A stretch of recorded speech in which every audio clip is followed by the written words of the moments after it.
Oke, ayo kameranya. Hammurabi, Irsyad, Dimas, Ganes, Syahla, Hanif, Davi Abian, kameranya. Nadia Rafifah, Orlando, Alicia, Aldrivo, Syarifah, kameranya. Radifah, Rizka, Nastasya, Reina, kameranya yuk. Daviano, Saskia, Marsanda, Nabila Azahra, Namira, ayo kameranya. Tolong dinyalakan.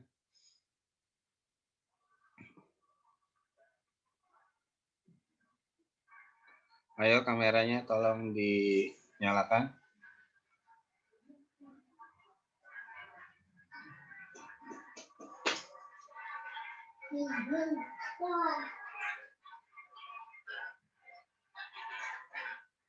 Oke, kita mulai ya. Bismillahirrahmanirrahim. Assalamualaikum warahmatullahi wabarakatuh.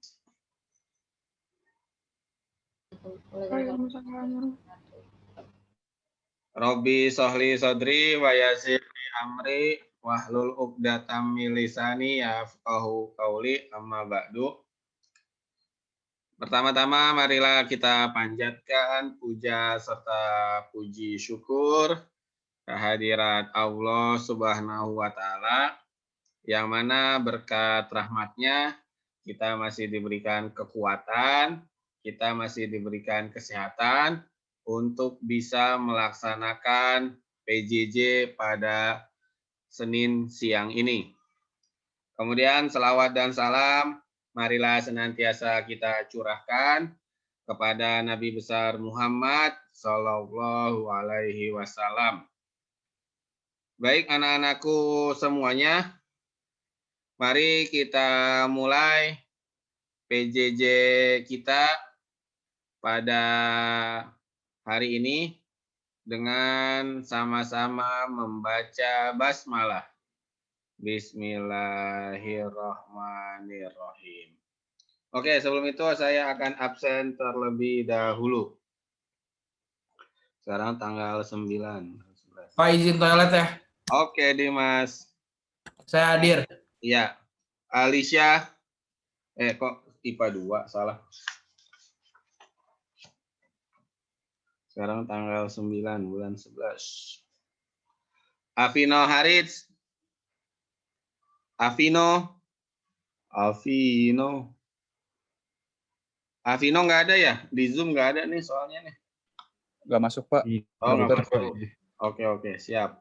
Terima kasih informasinya. Kemudian Ahmad Nabil. Hadir ya, oke. Aldrivo. Hadir, Pak, hadir. Hadir, oke.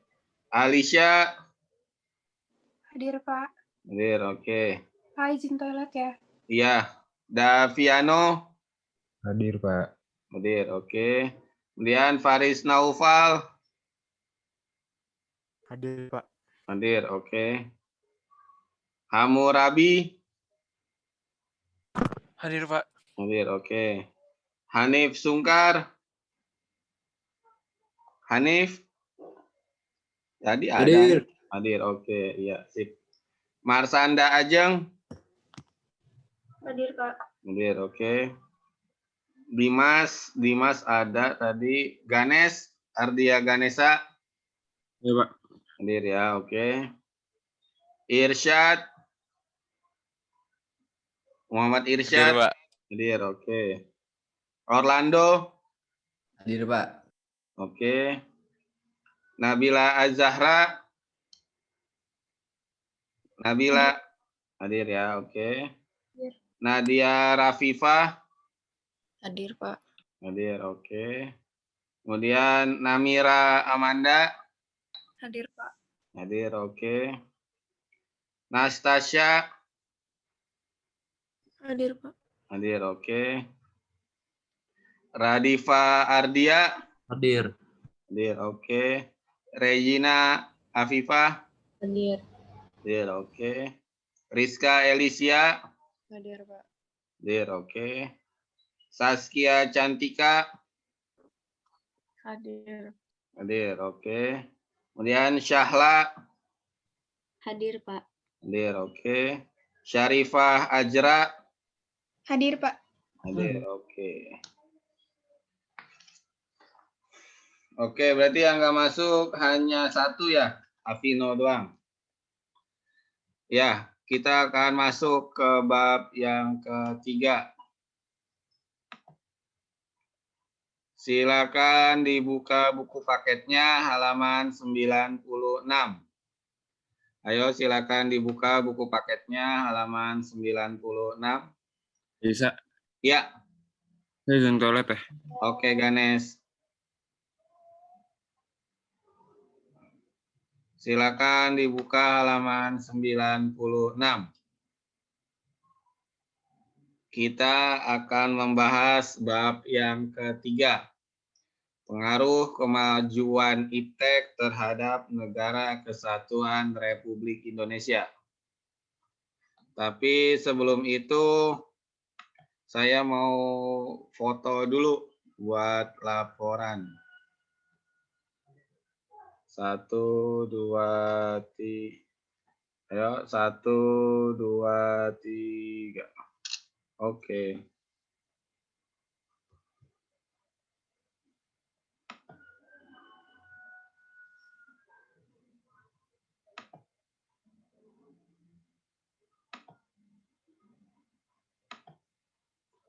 Oke. Di halaman 96 kita membahas tentang pengaruh kemajuan iptek terhadap Negara Kesatuan Republik Indonesia. Pak. Iya. Pak.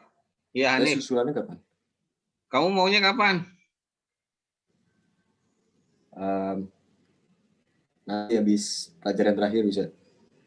Ya udah, Pak Abi. Kalau enggak, itu aja deh. Habis isya.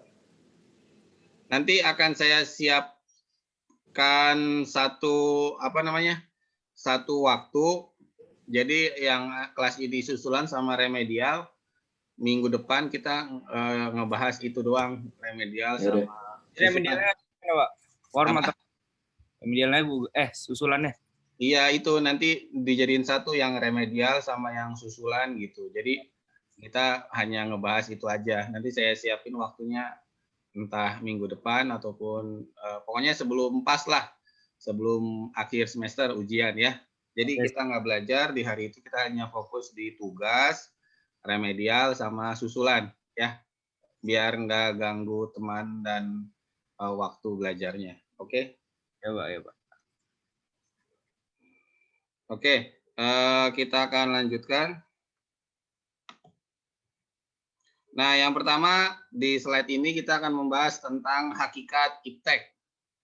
Jadi di bab 3 ini kita akan membahas tentang iptek. Nah, mungkin kamu sering mendengarkan kata iptek. Iptek itu merupakan akronim. Akronim itu kalau kata Bu Endah ada sebuah kalimat kemudian dipersingkat atau disingkat lah atau digabung. Jadi iptek. Iptek itu berarti kepanjangannya adalah ilmu pengetahuan dan teknologi. Nah, kenapa di kelas 12 kita membahas hal ini? Apa sih hubungannya iptek dengan Negara Kesatuan Republik Indonesia? Oh, ternyata ada. Karena memang di dunia yang modern zaman sekarang, kemajuan dan perkembangan iptek itu sungguh sangat luar biasa sekali. Mungkin kamu pernah punya handphone BlackBerry. Waktu kamu SD ataupun SMP, BlackBerry adalah seperangkat handphone yang sangat canggih pada masanya. Nah, BlackBerry, CEO-nya atau yang punya perusahaan BlackBerry itu pernah ngomong, tidak ada yang bisa ngalahin handphone BlackBerry. Karena handphone itu sudah canggih dan sama seperti laptop ataupun komputer. Nyatanya faktanya sekarang lewat, tergerus oleh iPhone ataupun handphone yang lainnya, yang lebih kepada arah touchscreen atau perkembangan kemajuan. Sama, kedepannya pun kita tidak tahu apakah akan hilang yang namanya Samsung ataupun akan hilang yang namanya iPhone, Apple, ataupun yang lainnya. Contohnya lagi kayak Titanic. Kamu kalau pernah nonton film Titanic, arsitek ataupun pembuat kapal Titanic pernah ngomong, tidak ada yang bisa mengalahkan kapal Titanic. Nah, ternyata faktanya adalah kapal itu hancur dan tenggelam hanya gara-gara menabrak gunung es saja. Berarti yang namanya ilmu pengetahuan dan teknologi itu sangat berpengaruh terhadap individu, masyarakat di dunia. Nah, kalau ditarik lagi, maka nanti akan membahas tentang negara. Dan kalau lebih ditarik lagi ke dalam, maka akan membahas tentang agama. Seorang profesor namanya Einstein, Albert Einstein, dia pernah mengatakan, ilmu sama agama itu punya hubungan. Kalau orang punya ilmu, atau dia ngomongnya gini, ilmu tanpa agama kacau. Agama tanpa ilmu pincang. Itu perkataan Einstein. Jadi gini, kalau orang pintar tetapi agamanya kurang, maka dia akan kacau, menyalahgunakan kemajuan iptek ke arah yang tidak benar. Begitupun sebaliknya, kalau dia beragama tetapi tidak punya ilmu, maka dia akan lebih ke arah ikut-ikutan saja, tidak memiliki basicnya. Nah, makanya di kelas 12 ini kita akan membahas tentang perkembangan ilmu pengetahuan dan teknologi.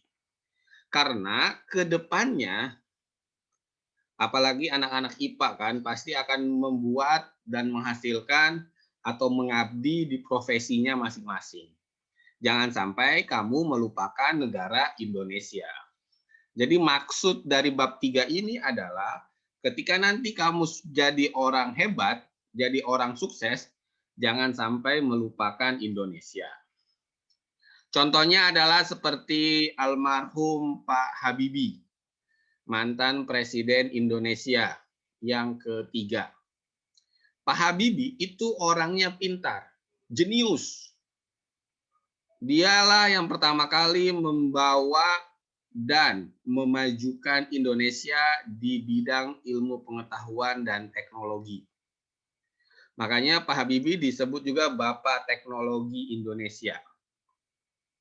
Saking pinternya Pak Habibie pernah ditawari oleh negara Jerman. Sudahlah, Pak Habibie jadi warga negara Jerman saja. Semua kehidupan Bapak akan ditanggung oleh Jerman.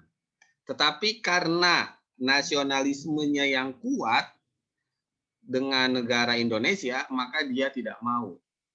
Pak Habibie masih pengen tetap sebagai warga negara Indonesia. Nah, itulah yang diharapkan dari belajar PPKN saat ini. Nanti ketika kamu sudah jadi orang hebat, jadi penemu, ataupun membuat sesuatu hal, maka jangan melupakan negara Indonesia. Jadi itu kunci dari bab 3 ini. Nah, kita akan membahas menurut KBBI. Kamu mungkin waktu kelas 11 sudah tidak asing lagi dengan istilah KBBI. Kamus Besar Bahasa Indonesia. Ini adalah pengertian iptek, ilmu pengetahuan dan teknologi. Menurut KBBI. Ini semuanya ada di buku. Saya hanya merangkum saja. Menurut KBBI, pengertian ilmu adalah pengetahuan tentang suatu bidang yang disusun secara bersistem menurut metode tertentu yang dapat digunakan untuk menerangkan gejala tertentu. Maksudnya adalah ilmu itu pengertiannya adalah suatu bidang yang kita geluti atau fokus di dalamnya, kemudian mempunyai metode yang sistematis, sehingga nanti bisa dibuktikan. Contohnya kayak saya ngajar PPKN.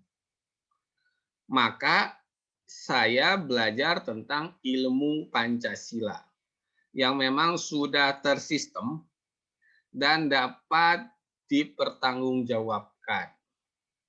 Sama kayak kamu nanti jadi dokter, ingin mengoperasi seseorang, pasti kan harus tahu ilmunya dulu, sehingga nanti bisa menyembuhkan penyakit orang lain. Kayak sekarang nih COVID-19. COVID-19 itu sekarang sedang dicari vaksinnya ataupun obat yang bisa menyembuhkan COVID-19 ini. Nah, ketika sudah ditemukan, itulah yang disebut dengan ilmu. Karena kenapa? Karena sudah diuji dan sudah memiliki metode yang sangat tersistematis, sehingga bisa dibuktikan. Itu yang namanya ilmu. Nah, kalau pengetahuan, pengertiannya adalah segala sesuatu yang diketahui.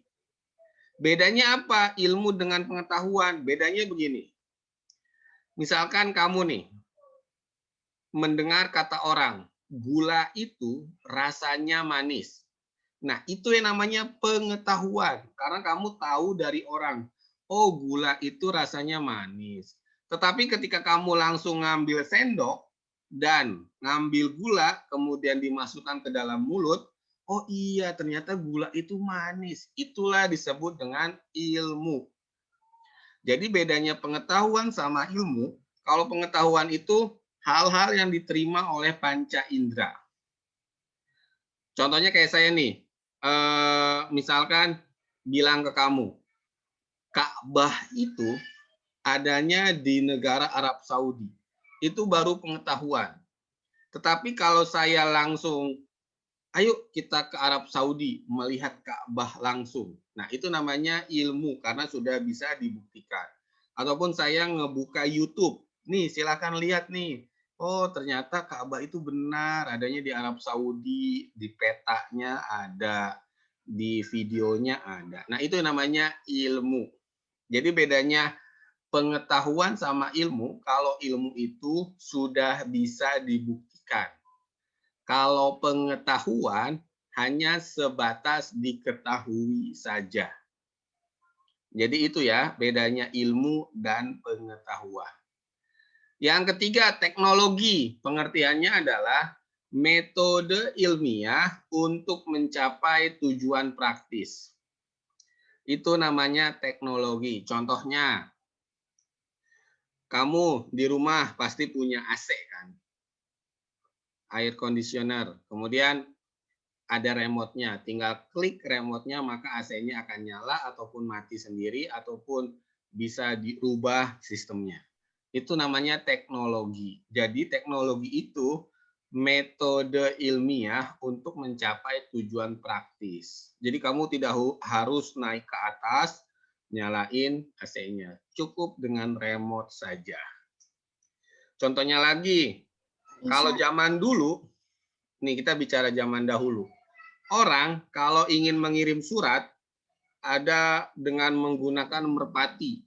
Jadi burung merpati di kakinya ditaruh surat, kemudian merpati itu akan terbang. Kemudian berubah lagi, oh ternyata ribet kalau pakai burung merpati. Iya, kenapa, Neng? Izin ke toilet. Iya. Oh, ternyata ribet kalau pakai merpati, akhirnya dirubah menggunakan pos. Oh, ternyata tidak cepat sampainya, akhirnya ditemukannya sampai sekarang telegram. Telegram zaman dulu yang masih menggunakan Morse. Kemudian ditemukanlah pesawat telepon hingga akhirnya sekarang ada WhatsApp, ada Instagram, ada Facebook, begitu. Itu yang namanya teknologi. Nah, yang terakhir, ilmu pengetahuan dan teknologi pengertiannya menurut KBBI adalah pengetahuan tentang suatu bidang yang tersusun secara sistematis tentang kepandaian manusia yang dapat diterapkan untuk menunjang kehidupan manusia. Itu pengertian ilmu pengetahuan dan teknologi. Kemudian ini pengertian ilmu pengetahuan dan teknologi. Yang pertama, definisi ilmu pengetahuan menurut Horton dan Chester. Upaya pencarian pengetahuan yang dapat diuji berdasarkan prinsip dan prosedur tertentu dengan menggunakan metode yang bertahap dan sistematis. Jadi maksudnya adalah iptek ini dia ataupun suatu ilmu yang sudah pernah diuji coba berdasarkan metode-metode ilmiah dan lebih ke arah bertahap dan sistematis. Contohnya nih, ada yang namanya Nikola Tesla. Kalau kamu pernah mendengar mobil listrik merek Tesla, Tesla itu nama orang. Dialah yang disebut bapak penemu. Jadi dia sangat senang menemukan hal-hal yang berkaitan dengan listrik. Nah, awalnya orang tidak menyangka bahwasanya seluruh kehidupan manusia bisa dipermudah dengan adanya listrik. Listrik itu kan tidak harus dihasilkan dari pembangkit listrik. Bisa juga dari diesel, bisa juga dari batu baterai, begitu. Nah, awalnya orang tidak percaya bahwasannya listrik itu ada. Ibarat kayak hantu lah, nggak jelas. Tapi akhirnya setelah ditemukan, kemudian diuji coba, akhirnya bisa menghasilkan sesuatu hal yang keren. Dan kemudian disempurnakan oleh Thomas Alva Edison, sehingga menjadi bola atau lampu pijar yang sekarang menjadi lampu yang ada di rumah kita semuanya. Tadinya orang nggak terpikir akan terang seperti saat ini, karena zaman dulu kan masih menggunakan lampu ceplok atau lampu centir yang menggunakan minyak tanah ataupun minyak zaitun ataupun lain sebagainya. Nah, itu menurut Horton dan Chester. Nah, kemudian pengertian teknologi menurut Dennis Diderot. Pengertiannya adalah berbagai alat dan sistem yang bekerja sama untuk suatu tujuan yang sama. Itulah yang disebut teknologi. Contohnya kayak kamu nih, sekarang mau pergi keluar, pasti menggunakan mobil ataupun motor. Itulah yang disebut dengan teknologi. Karena sistemnya bekerja sama. Tidak mungkin roda depan ke arah depan, roda belakang jalannya ke belakang. Berarti tidak tersistematis. Pasti harus tersistematis kalau teknologi. Contohnya lagi kayak Zoom. Dulu pembuat Zoom meeting itu tidak sehebat saat ini. Karena dulu itu orang masih bisa ketemu secara face to face ataupun secara tatap muka. Sekarang di zaman pandemi saat ini, Zoom meeting, Google Meet ataupun Google Duo ataupun video call itu menjadi sesuatu hal yang lazim dipergunakan. Bahkan saham mereka naik sangat cepat. Kenapa itu disebut teknologi? Karena adanya saling kerjasama. Tidak mungkin perusahaan ataupun Microsoft akan bekerja yang akan berlawanan. Kan Microsoft sekarang kan tidak hanya sedikit kan yang ditemukan, itu banyak banget. Pasti akan saling kerjasama bahu-membahu antara satu sistem dengan yang lainnya. Itulah yang disebut dengan teknologi. Sampai sini paham nggak nih? Halo, Assalamualaikum. Halo. Sampai sini kelas 12 IPA 1 gimana? Paham nggak? Paham, Pak. Paham, bener nih, paham nih. Oke, kalau paham kita lanjutkan. Nah, ini ilmu pengetahuan dan teknologi menurut bahasa. Teknologi itu berasal dari bahasa Inggris. Jadi bahasa teknologi yang orang Indonesia pakai saat ini itu diserap dari bahasa Inggris. Bahasa Inggrisnya teknologi kan tetap sama. Itu diserap, diambil jadi bahasa Indonesia. Begitupun sama, bahasa Inggris ternyata menyerap atau mengambil dari bahasa Yunani, tekne, seni, dan logos yang artinya kata ataupun ucapan. Jadi teknologi itu merupakan seni untuk berbicara.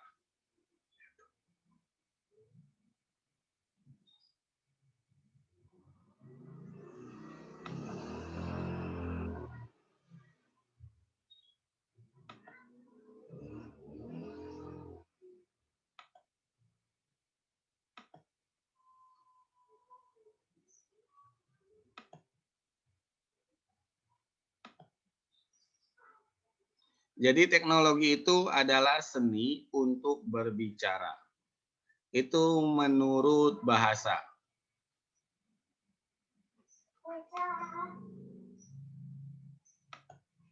Nah, aliran dalam ilmu pengetahuan itu ada 3. Yang pertama aliran rasionalis. Yang kedua aliran empiris. Yang ketiga adalah aliran gabungan. Nah, pengertiannya bagaimana? Ini pengertiannya nih. Sekarang kita akan membahas tentang aliran rasionalis. Jadi yang namanya ilmu pengetahuan yang memiliki atau dipergunakan oleh orang rasionalis, rasio itu artinya pemikiran, menurut akal. Pengertiannya adalah pengetahuan terjadi semata-mata karena rasio atau akal pemikiran manusia. Contohnya, 1 ditambah 1 sama dengan 2. Itu rasio, berarti rasionalis, berdasarkan pemikiran manusia. Contohnya lagi, kenapa orang kalau dia sedang di Zoom harus masuk ke dalam aplikasinya, karena memang secara pemikiran, secara konsep nyata itu harus masuk ke dalam Zoom meeting. Karena kalau tidak masuk berarti ya ibarat kayak rumah. Kalau orang belum masuk ke rumah berarti belum ada di dalam rumah gitu. Nah, tokohnya ada René Descartes, kemudian ada Baruch Spinoza dan Gottfried. Itulah aliran rasionalis. Jadi dia menganggapnya semuanya itu harus rasional. Sampai kadangkala mereka tidak percaya adanya hantu. Karena tidak rasional, tidak masuk akal. Kayak gitu. Jadi segala sesuatunya itu harus masuk akal. Kalau tidak masuk akal, menurut aliran ini berarti itu bukan pengetahuan atau bukan ilmu pengetahuan. Itu aliran rasionalis. Yang kedua aliran empiris. Ini berkembang di Inggris. Jadi menurut aliran empiris, ilmu pengetahuan yang benar harus bersumber pada pengalaman. Karena kenapa? Karena kadangkala antara logika sama fakta itu berbeda jauh. Makanya menurut aliran empiris ini, ilmu pengetahuan itu haruslah yang bersumber kepada pengalaman. Contohnya, kenapa kalau seorang dokter harus jadi koas dulu? Harus magang dulu. Karena itu untuk melatih pengalaman. Contohnya lagi, kenapa pemain sepak bola harus sering latihan? Karena itu ilmu pengetahuan harus sesuai dengan fakta di lapangan. Orang zaman dulu, mungkin kamu kalau yang sering nonton sepak bola, tahu tuh yang namanya tendangan pisang Roberto Carlos. Jadi bolanya itu muter kayak buah pisang, belok kayak gitu. Akhirnya masuk ke gawang dan gol. Orang zaman itu nggak percaya adanya tendangan seperti itu. Nah, ternyata setelah diteliti, oh ternyata ada. Karena berkaitan dengan gaya gesek angin. Begitu. Itulah yang disebut dengan aliran empiris. Jadi harus berdasarkan pengalaman. Tokohnya ada John Locke, kemudian ada David Hume. Nah, yang terakhir adalah aliran gabungan. Maksudnya aliran gabungan ini pengertiannya adalah ilmu pengetahuan terbentuk berdasarkan gabungan dari kedua unsur aliran rasionalis dan empiris. Jadi aliran gabungan ini lebih menggabungkan antara rasionalis dan empiris. Contohnya gimana? Oh, di dalam pemikiran manusia, yang namanya manusia itu mustahil bisa tinggal di bulan. Karena faktanya belum ada. Tetapi sekarang aliran gabungan sedang menciptakan sebuah alat yang bisa membuat koloni atau rumah di bulan. Sehingga nanti tidak hanya di planet bumi saja, bisa saja di bulan ataupun di Mars, begitu. Itu aliran gabungan. Contohnya lagi nih, kamu mungkin pernah mendengar pesawat supersonik, pesawat dengan kecepatan suara. Nah, pesawat supersonik, jadi kalau saya ngomong A, di kamu langsung kedengar, berarti itu kecepatannya kecepatan suara. Kamu di fisika pasti belajar kan cara menghitung kecepatan suara. Sebelumnya, tidak ada yang menyangka bahwasanya orang bisa menciptakan sebuah mesin pesawat yang kecepatannya seperti kecepatan suara. Ternyata setelah diteliti, setelah dibuat dan diaplikasikan, oh bisa ternyata gitu. Itulah yang disebut dengan aliran gabungan. Jadi aliran ilmu pengetahuan itu ada 3. Yang pertama rasionalis alirannya, yang kedua aliran empiris, dan yang ketiga aliran gabungan. Tokohnya adalah Immanuel Kant. Itu tokohnya. Nah, sekarang kita akan membahas perkembangan iptek di dunia. Kita akan membahas tentang perkembangan iptek di dunia sebelum abad ke-20. Ada yang namanya sistem pertanian di Mesopotamia. Menurut sejarah, sistem pertanian di Mesopotamia itu sebuah daerah yang sekarang ada di antara negara Irak dan negara Iran. Jadi ada dua buah sungai, Sungai Tigris dan Sungai Efrat. Itu ada di antara negara Iran dengan negara Irak. Nah, zaman dahulu orang tidak tahu caranya menanam. Tidak tahu caranya membuat sebuah pertanian.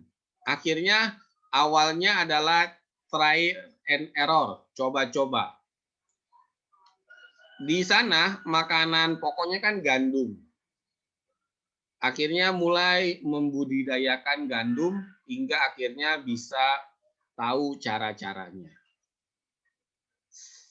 Kalau kamu punya kakek ataupun nenek yang ada di kampung halaman, pasti akan mengetahui juga yang namanya sawah, kebun. Nah, itu semua teknik pertaniannya pertama kali diciptakan oleh orang-orang Mesopotamia sebelum abad ke-20. Itu perkembangan iptek di dunia awalnya itu. Kemudian ada yang namanya mesin cetak Johannes Gutenberg. Buku yang kamu pegang saat ini merupakan hasil dari mesin cetak Johannes Gutenberg yang sudah dimodifikasi. Awalnya orang kalau ingin membuat sebuah buku atau kumpulan kertas-kertas, itu harus disalin ulang, dicatat lagi. Jadi kalau satu buku itu bisa menghabiskan waktu sampai berbulan-bulan karena harus ditulis tangan secara manual. Dengan adanya mesin cetak ini lebih mempersingkat. Yang tadinya bisa 3 bulan menyalin satu buah buku, ini tinggal hitungannya hari saja. Itulah perkembangan iptek di dunia sebelum abad ke-20. Ada juga revolusi industri. Dulu, waktu sebelum abad ke-20, tenaga manusia adalah yang nomor 1. Kalau tidak ada manusia, maka industri akan jatuh. Tetapi semenjak ditemukannya mesin uap oleh James Watt, jadi mesin uap, maka sebuah industri tidak harus tergantung sama manusia yang memiliki kelemahan, kadang-kadang usianya tua atau fisiknya lemah, sakit, dan lain sebagainya. Dengan ditemukannya mesin uap ini, maka industrialisasi lebih ke arah mesin sekarang. Makanya kalau kamu lihat di jalan tol, tadinya yang ngambil tiket tol ataupun yang lainnya adalah orang, sekarang sudah diganti oleh mesin. Nah, penggantian fungsi manusia oleh mesin itu disebut dengan revolusi industri. Jadi revolusi industri itu merupakan sebuah perubahan yang tadinya dipegang kendalinya oleh manusia, sekarang sudah diambil oleh mesin atau oleh teknologi, tetapi tetap menurut pengawasan dari manusia.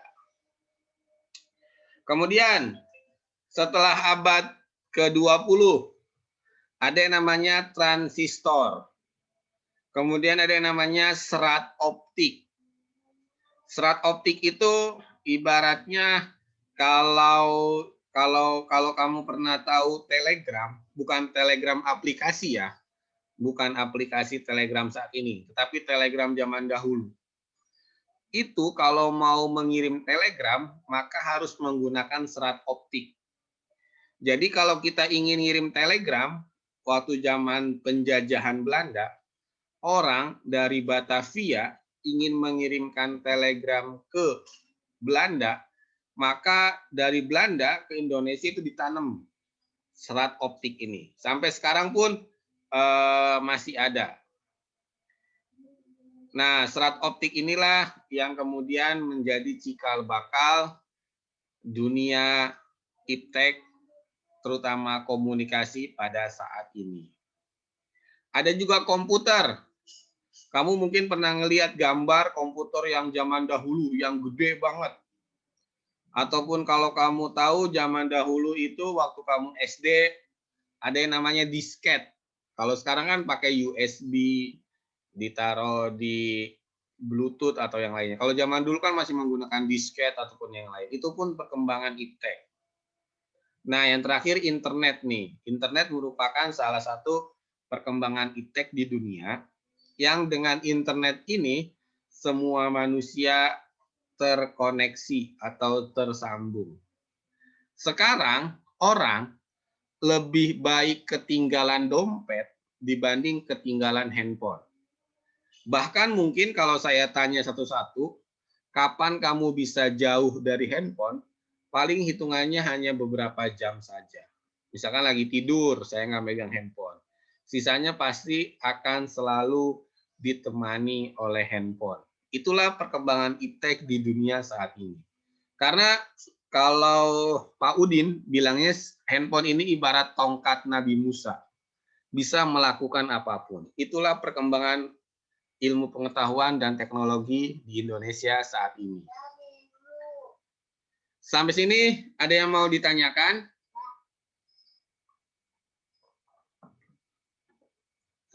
Halo, ada yang mau nanya nggak nih? Ayo, yang nanya dapat nilai PAK, saya tambahin. Nggak ada? Oke, kita lanjut nih.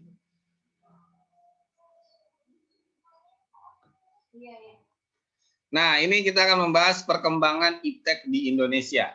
Tadi di dunia, sekarang di Indonesia.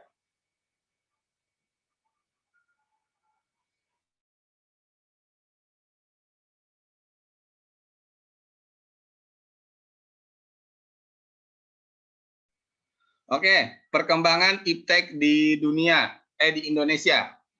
Sebelum abad ke-20, nenek moyang kita sudah pernah membuat sebuah temuan terobosan yang bagus, yaitu ada yang namanya sistem terasering atau subak. Kalau kamu pernah ke Bali atau ke wilayah Jawa Barat, Jawa Tengah, Jawa Timur yang banyak pegunungan, sawah-sawah di sana itu disusun berundak-undak. Kenapa disusun berundak-undak? Karena untuk mengalirkan air. Air itu kan secara ilmu pengetahuan dari tempat tinggi akan mengalir ke tempat yang paling bawah. Nah, hal itulah yang kemudian dipergunakan dalam sistem pertanian. Jadi, nenek moyang kita membuat sawah secara berundak-undak agar bisa mengalirkan air. Nah, itulah temuan hebat nenek moyang kita. Bahkan sekarang subak atau terasering sudah dijadikan warisan dunia oleh UNESCO. Jadi sistem subak atau terasering sudah diakui sebagai warisan dunia yang berasal dari Indonesia. Yang kedua adalah sistem navigasi bintang.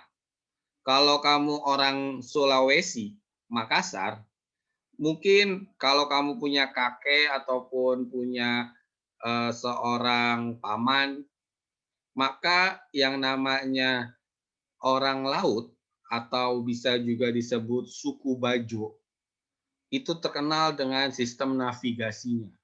Jadi dia tidak membutuhkan kompas, tidak membutuhkan peta. Jadi tinggal melihat bintang yang ada di langit. Ibaratnya kalau kamu pernah nonton film Moana yang kartun tuh. Nah, itulah sistem navigasi bintang yang sudah dipakai oleh nenek moyang kita. Misalkan ada bintang utara, rasi bintang utara, kemudian rasi bintang selatan. Nah, itulah sebagai penunjuk arah di laut.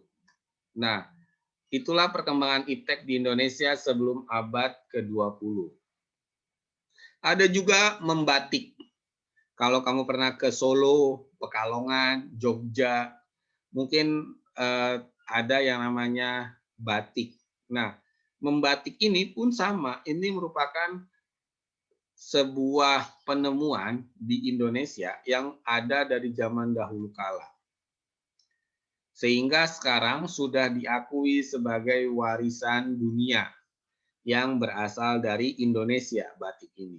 Apalagi batik tulis, jadi itu benar-benar ditulis pakai tangan.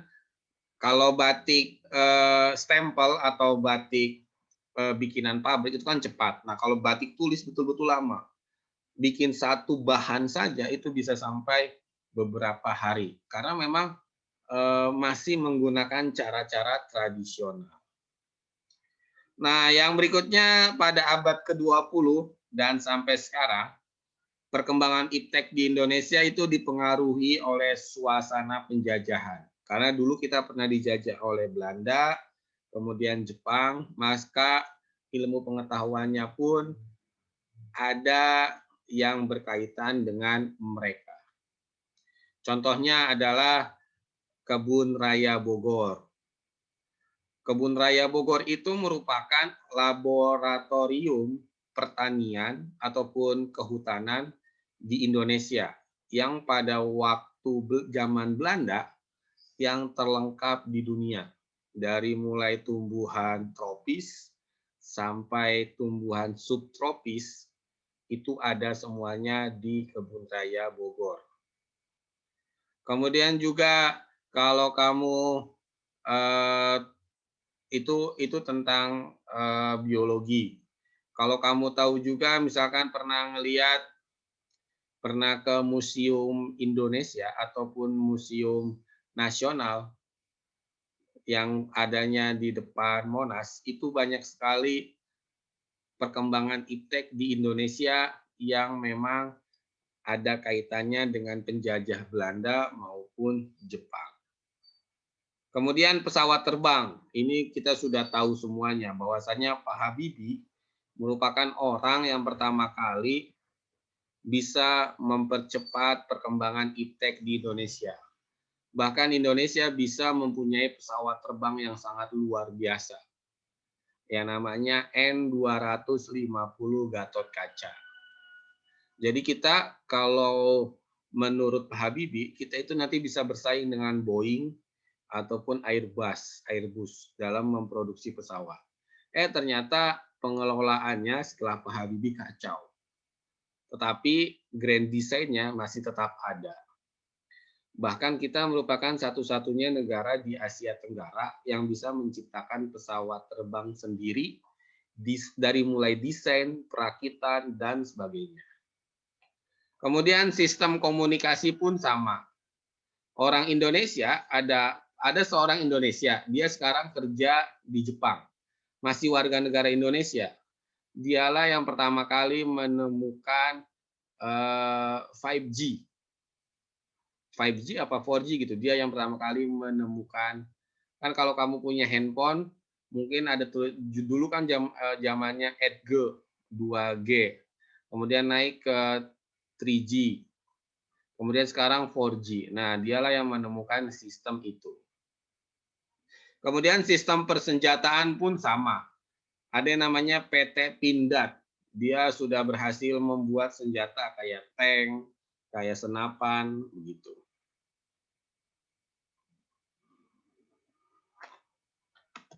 Nah, kemudian ini, jangan dulu. Ini slide terakhir. Lembaga iptek di Indonesia. Ada yang namanya LIPI, Lembaga Ilmu Pengetahuan Indonesia. Didirikan pada tanggal 23 Agustus 1967. Kemudian ada Lembaga Fisika Nasional, ada 8. Lembaga Antariksa dan Penerbangan Nasional. Ada juga Bako Surtanal. Kemudian ada BPPT. Kemudian ada Puspitek. Ada LBN, ada LGPN, LMN, LON, dan PTDI. Ini semuanya ada di buku. Dan ini pasti akan keluar di PAS. Jadi tolong diperhatikan dan dicatat. Oke, sampai sini ada yang mau ditanyakan? Waktunya tinggal 5 menit lagi. Kalau tidak, ini ada 2 nih, tugas nih. Simple sih, sebutkan 5 nama penemu di dunia dan hasil temuannya. Kemudian yang kedua, sebutkan 5 nama penemu di Indonesia. Oke, silakan dikerjakan. Pak benar Pak, saya mau lihat slide yang tadi tugas. Oke.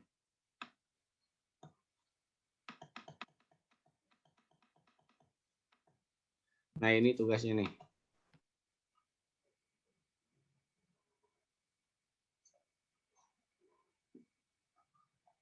Silakan.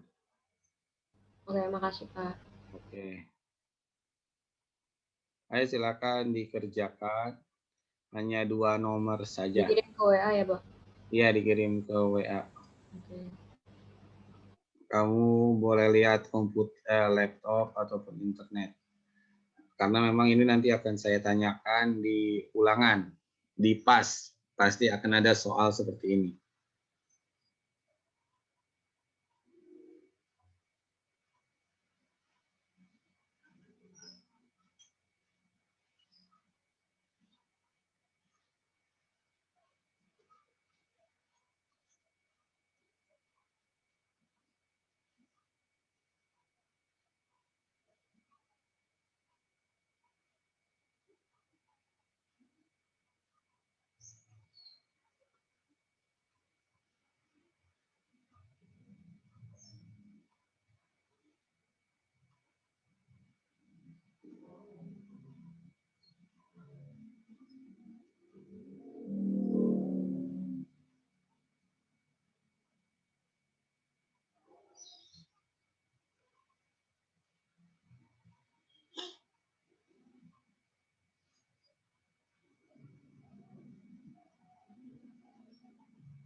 Ayo silakan dikerjakan.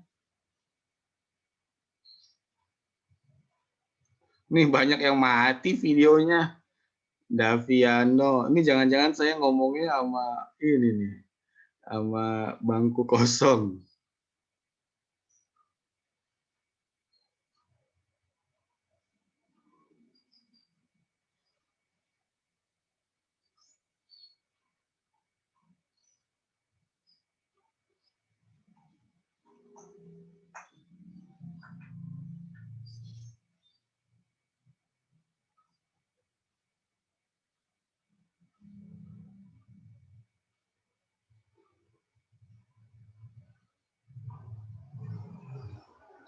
Oke, sudah jam 12. Ini nih, silakan dikerjakan kemudian dikirim ke saya lewat WA aja ya. Dari saya cukup sekian. Ini akan saya kasih ke yang jadi hostnya.